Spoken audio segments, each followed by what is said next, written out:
Баршаға сәлем. Сіздермен Алтынай. Менің YouTube каналыма қош келдіңіздер. Сіздерді өз каналымда көргеніме қуаныштымын.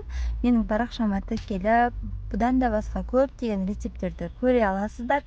Менің парақшамды қолдап, достарыңызбен бөлісе отырыңыздар. Бүгін сіздерге осындай жұмсақ, біз жасағаннан керемет болып шығатын бейнедің рецептімен бөлісетін боламын. Яғни блинчиктің рецептімен. Сіздер де міндетті түрде жасап көріңіз. Егер де рецепт ұнаса, достарыңызбен, құрбыларыңызбен бөлісе отырыңыздар. Ең алдымен біз таза ыдысымызға шекерімізді саламыз. Сосын үстіне жұмыртқамызды салып, жақсылап араластырып алатын боламыз.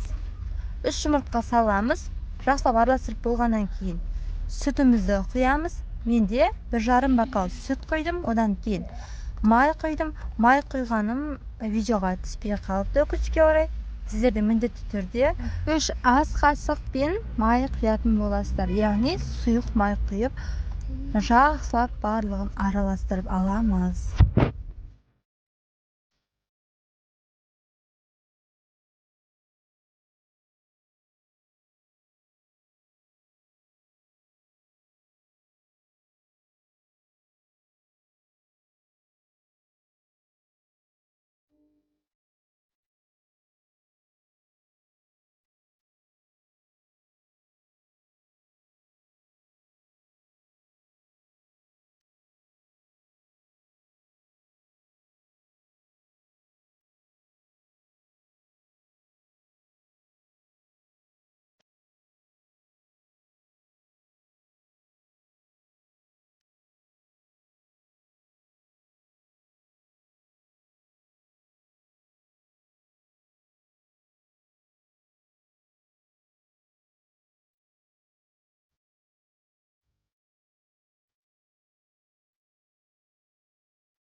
Барлығын араластырып болғаннан кейін ұнымызды қосамыз.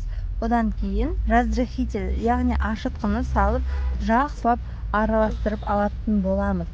Барлығын араластырып болғаннан кейін барынша миксермен жақсылап бір араластырып жесеңіздер, ұнның іртігі қалмайтын болады. Бізде ешқандай ұнның іртігі, яғни түйіршіктер болмау керек. Болған жағдайда біздің блинчиктеріміз дұрыс шықпай қалады. Сол себептен жақсылап араластырып шығыңыздар.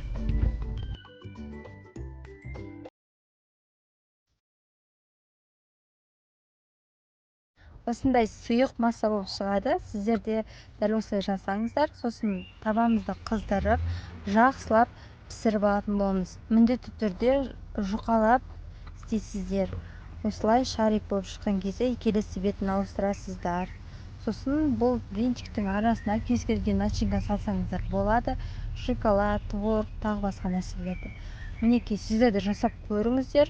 Ас болсын. Мені жоғалтып алмас үшін менің парақшама тіркеліп, қоңыраушаны басып қойыңыздар. Рецепт ұнаса сақтап, достарыңызбен бөлісе отырыңыздар. Назарларыңызға рахмет. Сіздермен болған мен Алтынай.